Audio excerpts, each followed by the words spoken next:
तो हेलो दोस्तों, ये हमारा कक्षा 9th विषय गणित प्रश्नावली 1.1 है। तो हम दोस्तों आप बस दोस्तों इस क्वेश्चन में ध्यान लगाना। बाकी मेरी गारंटी है कि मैं आपको समझाऊंगा, बस ध्यान से सुनोगे समझोगे तो कभी भी नहीं भूलोगे दोस्तों। तो हमारा जो क्वेश्चन बोल रहा है दोस्तों, चलिए उसे स्टार्ट करते हैं दोस्तों। हमारी वीडियो ज़्यादा लंबी ना हो तो इसीलिए हम दोस्तों वीडियो को स्टार्ट करते हैं दोस्तों। तो हमारा क्वेश्चन क्या बोला है दोस्तों, फर्स्ट क्वेश्चन कि क्या शून्य एक परिमेय संख्या है? क्या इसे आप p बटा q के रूप में लिख सकते हैं, जहाँ p और q पूर्णांक है और q बराबर नहीं होना चाहिए 0 के। ठीक है, मतलब हमें शुरुआत में क्या बोल रहा है क्वेश्चन, क्या शून्य एक परिमेय संख्या है? हाँ, तो भाई शून्य एक परिमेय संख्या होता है तो हम सॉल्व में लिख सकते हैं कि हाँ शून्य एक परिमेय संख्या है। तो हम कैसे लिखेंगे दोस्तों, देखते हैं। तो आपके सामने लिख देता हूँ दोस्तों मैं, हाँ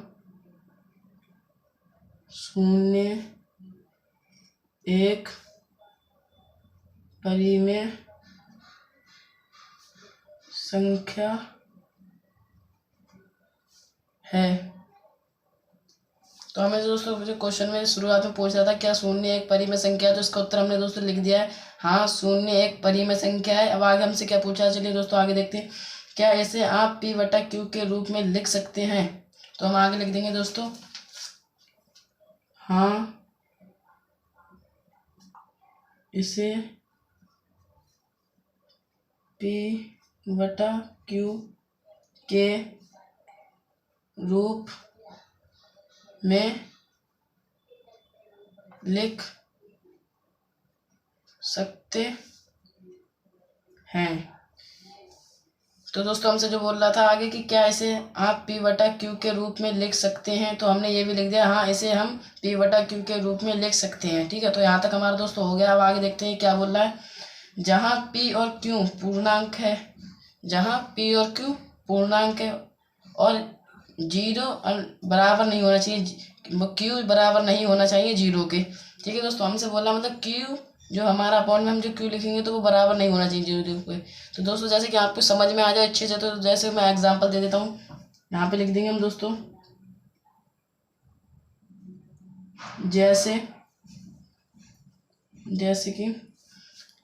हम दोस्तों लिख सकते हैं कि जैसे हमारा 0 p को हम लिख सकते हैं दोस्तों। जैसे कि आपको अच्छे से समझ में आ जाए तो मैं दिखा देता हूँ, p q।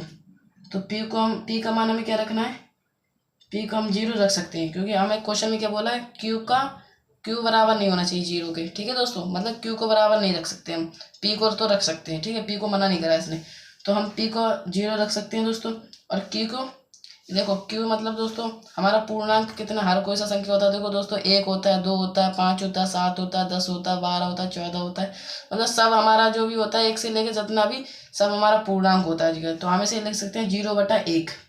ठीक है, हमारा q का मान 1 हो गया, हमने नहीं रखा है मतलब बराबर नहीं है। ठीक है, q का मान मतलब जैसे कि हमने रख दिया p का मान 0 और q का मान 1। ठीक है, अब हमारा q का मान है, हमने q का 0 नहीं रखा, हमने p का 0 रखा। ठीक है, तो हम इसे मतलब दोस्तों लिख सकते हैं ऐसे कि 0 अपॉन में मतलब बटे में दोस्तों 0/1, 0/2, 0/3, 0/4, 0/9, 0/12, कुछ भी लिख सकते हैं।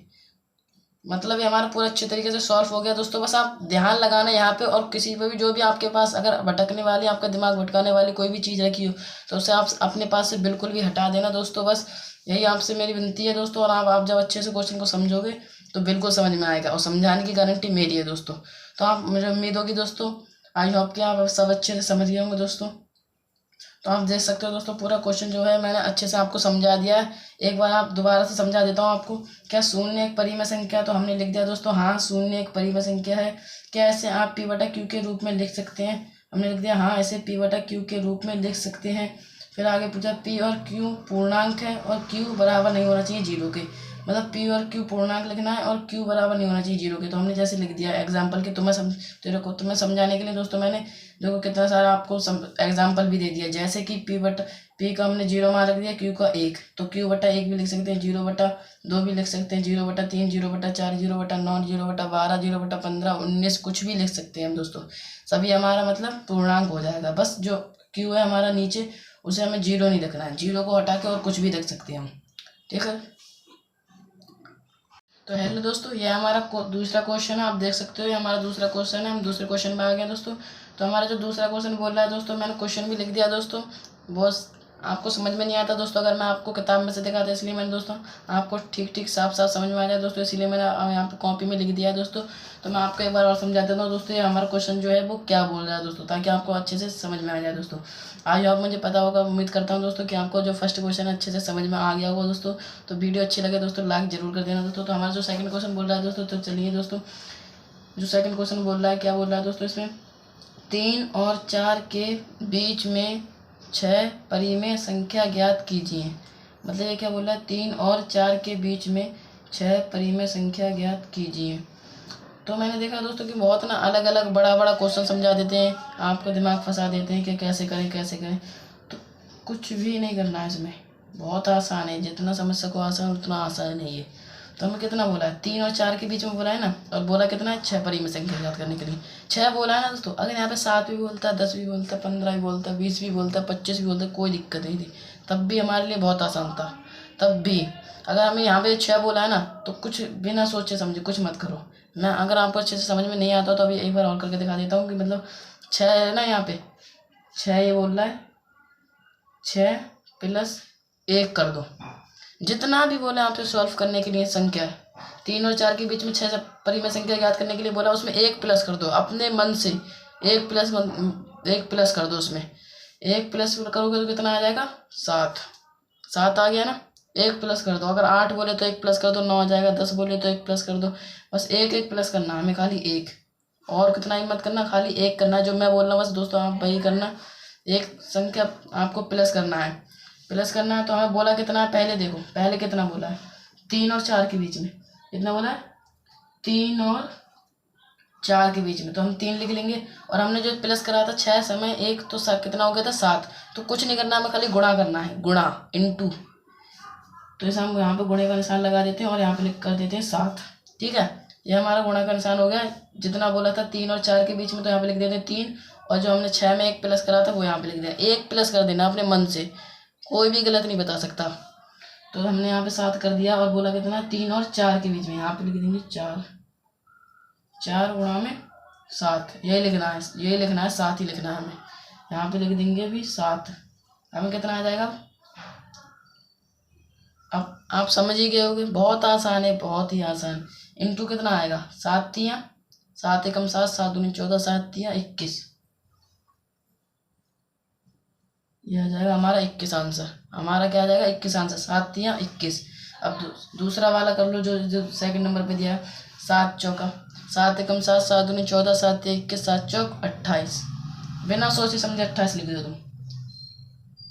यह आ गया हमारे यहाँ पे 28। ठीक है, क्या आ गया, 21 और 28। अब यहाँ पे हम लिख देंगे 21 और 28। ठीक है, 6 परिमेय संख्या बोला था ना, आ गया हमारा, सब कुछ आ गया, हो गया सर। अब क्या बचा इसमें, 7 बोला है, बटे में लिख दो, परिमेय संख्या में हो जाएगा ये, 7 बटे में आ जाएगा। हमारा कितना, 21 बोला था ना, 21 आ गया ना हमारे यहाँ पे, और यहाँ पे आ गया 28। 21 के आगे क्या था, 22।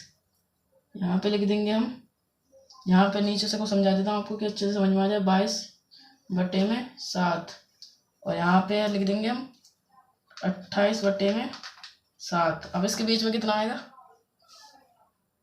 23 बटा 7, 24 बटा 7, 25 बटा 7, 26 बटा 7, 27 बटे 7। हो गया ना हमारे परिमेय संख्या ज्ञात। सॉरी दोस्तों, मैंने गलत लिख दिया, सॉरी। मतलब जो हमारा जहाँ पे पहला संख्या होता है उसे छोड़ के जो आगे आता है वो लिख देंगे, और जहाँ पे हमारे जाके संख्या रुकता है वो छोड़ देंगे, और बाकी बीच का लिख देंगे। जब हमारा, आप खुद ही समझ गए होगा, 6 परिमेय संख्या ज्ञात करने के लिए बोला था, 1 2 3 4 5 6। बहुत आसान है दोस्तों, 6 परिमेय संख्या हमारा ज्ञात हो गया, कोई टेंशन नहीं है। आप देख सकते हो, 22 बटा 7, 23 बटा 7, 24 बटा 7, 25 बटा 7, 26 बटा 7, 27 बटा 7, 8 7, सॉरी मैंने गलत लिख दिया, 8 27 बटा 7। ठीक है, ये हमारा बहुत अच्छे से सॉल्व हो गया। बस आपको क्या करना है, जितना भी इस परिमेय संख्या ज्ञात करने के लिए बोला, उसमें बिन सोचे समझे अपने मन से 1 प्लस कर दो और इंटू कर दो। शुरू के वर्ड से इंटू कर दो, जैसे मैंने इससे कर दिया था 3 से, पहले 7 को 3 से इंटू करो, मैंने 1 प्लस करा तो कितना आया 7, और 7 को 3 से इंटू करो 21 आ गया। 4 को बोला है, 4 को करो, 7 को 4, 7 चौक 28, 28 लिख दो। 21 के आगे कितना आया 22, 22 लिख दो इधर बिन सोचे समझे, और 28 आया। 28 के नीचे कितना आता है 27, इधर लिख दो 27। ये अब जितना भी इसके बीच में आ रहा सब लिख दो, और उसके बटे में कितना लिखना है हमें 7, यही लिखना है बटे में 7। बस इतना ही था यार, और कितना था। आई होप आप दोस्तों आपको सबको अच्छे से समझ में आ गया होगा। तो चलिए।